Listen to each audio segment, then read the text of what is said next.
Now to the aftermath of that train derailment in Ohio, where local residents are very reluctant to accept official advice that it's safe to return home. It has been 12 days since the accident in East Palestine, since this sent this toxic plume of smoke into the air. Now people are complaining about health issues, and there are urgent questions about how their concerns were handled. Lilia Luciano has the story. I would be alert and concerned, but I think I would probably be back in my house.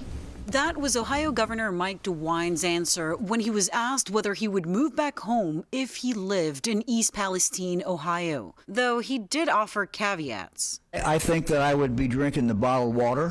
There have been numerous reports in recent days of respiratory issues, burning eyes, and dead wildlife, including at least 3,500 confirmed dead fish killed by contamination. We don't have any evidence of non-aquatic species suffering from the derailment. 5 of the train cars were carrying vinyl chloride, a highly combustible chemical linked to a higher risk of some kinds of cancers. Crews conducted a controlled release of the carcinogen to reduce the risk of an explosion.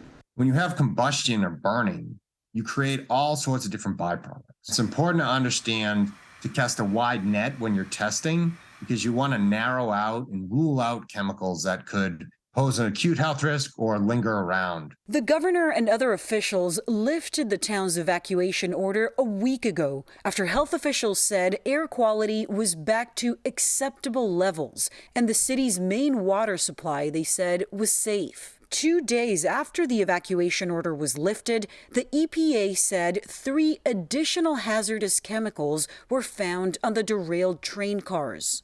This train apparently was not considered a high hazardous material train. Yesterday, Governor DeWine revealed that since only 20 of the 150 cars contained hazardous materials, the company, citing federal law, was not required to notify the state of Ohio that the train had toxic chemicals on board. Frankly, if this is true, and I'm told it's true, this is absurd.